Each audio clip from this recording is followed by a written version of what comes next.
Hey guys, what is up? My name is Martin and welcome to AAA Digest, a channel that's doing its best to cover Cyberpunk 2077 from time to time when there's stuff to talk about. We're trying, okay? But no BS, let's get right to the video. Number 1, customizing implants. So during gameplay, the player can customize their augmentations or implants to a small extent on the fly. Now obviously if the player wishes to install larger augmentations like the Kuroshi optical eye scanner or subdermal grip, they need to visit a local Ripper dock for a safe surgery, although you can modify smaller aspects of V's implants on the move and while free roaming, like changing the type of damage V's mantis blades do to enemies or altering V's leg implant from a sneak bonus to an athletics bonus, as they're deemed in the game as a simple software update. Quote from Alvin Liu, who I love, "You can then replace the corresponding software everywhere, or for example, choose what kind of damage your mantis blades cause." Number 2, inventory limit. So obviously V will have a weight cap regarding his or her inventory and can potentially become over encumbered if the player is holding too many items. And once over encumbered, the player will be notified and slowed down massively until V drops a few items. Number 3, level icons and NPC titles. So NPCs also will have specific titles over their heads, similar to The Witcher 3, such as Jock, Junkie, Mallrat, Vendor, Urban Freak, etc. Alongside these character titles, we will have enemy levels above their heads, which allows the player to judge the situation and ensure V doesn't engage in combat with extremely highly leveled characters, unless you're a complete nutter, which I'm sure there are plenty. Although with the hardcore difficulty that has been confirmed, a lot of the UI features will be toned down, leading to a much clearer HUD. So for anyone that's not all about all those things on the screen, you can try out the hardcore difficulty. Number 4, they've toned down the damage dealt and critical hit numbers. Now during combat, we will also witness damage dealt numbers that highlight the damage we're doing to each target as we're shooting at them. Yet rest assured, if you're someone that prefers to have a clearer HUD, CD Projekt Red have toned down this aspect, and it's supposedly a lot less spammy. So if you feel like those flashing red numbers are ruining your immersion, then you are capable of turning off those damage numbers in the game's settings completely. And the quote from Alvin Liu, "We've spammed the players with numbers for the damage dealt in battle. We've significantly reduced this, but under the hood, they are still there and are now presented in other ways, such as with corresponding animations, and those who do not want to see any numbers simply switch them off." Number 5, why street cred. So as we all know, Cyberpunk 2077 has multiple progression systems, leveling your skill proficiency through weapon use, leveling V naturally by completing main missions. With every increase in level, V obtains a perk, and then we have street cred, which works as a reputation level for our main protagonist. And I'm going to explain this because I see some people asking about it. And the greater the player's street cred, it opens up for some higher ranked vendors offering better equipment and furthermore established fixers that give out more difficult contracts. Although side missions and fixer contracts offer a high amount of street cred, yet very little in regards to increasing the player's overall level. Which ultimately, from a game design perspective, street cred ensures that V isn't over leveled for the main story missions. Number 6, vendors offer diagrams and crafting components. So as I just mentioned, by increasing your reputation through improving V street cred levels, you can unlock access to new vendors that give V better store inventories to purchase rare items. Although some vendors can even offer unique diagrams and components that can be used in crafting and to modify weapons. And the player is capable of removing and adding suppressors or scopes to weapons, and can also craft ammo such as thermal or fire ammo. But furthermore, if V's reputation has grown enough in the Watson district as an example, then characters can offer you unique rewards or access to their special weapon inventories, especially if you've previously helped them out. So completing more side missions in a specific district gives V access to better materials for crafting and higher quality store inventories to purchase from. Number 7, the Bozos. Now I want to start this point by saying they haven't been confirmed nor seen as of yet in gameplay or trailers like many other potential gangs, though through a German interview with Miles Tost, he was asked outright if the Bozos would play a role in the game, and Miles simply said, "We'll have to see," with a big smile. Now obviously it's nothing, but I'm praying that we see the Bozos, and here's why.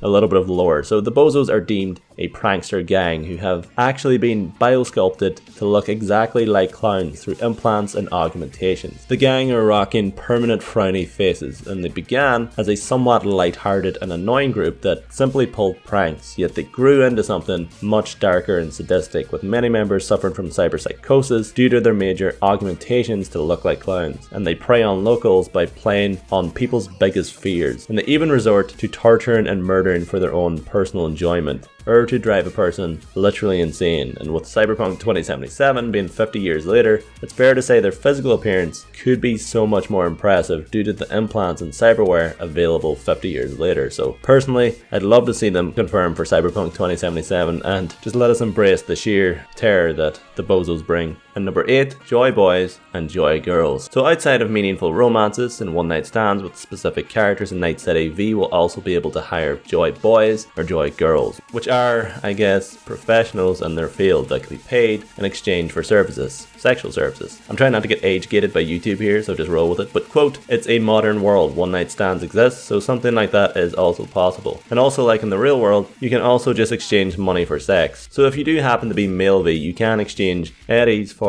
headies. Sorry, I tried. But an interesting aspect is this service seems to be available via vending machines too. So yeah, if you're into that kind of thing, it's there. Let's just move on. And finally, ATMs. So ATMs exist in 2077 and can be hacked by the player for extra eddies. During an interview with senior level designer Miles Tost with Night City Life, he stated, quote, so if you want to hack an ATM, you first have to find the access point, which controls this machine. Certain hardware can be instantly hacked, but when it's connected to a network, you have to gain control over the network first. So yeah, hacking ATMs is available in Cyberpunk 2077. But yeah, that is it for this video, guys. Another Cyberpunk 2077 video tomorrow, and we'll be back next week with more content, and we may start including some extra lore-in videos like this just to give more insight into the Cyberpunk universe. Maybe just one point a video. But regardless, thank you guys so much for watching. Cyberpunk 2077 releases April 16th, 2020 for Xbox One, PS4 and PC. And for more content like this, stay tuned here on AAA Digest.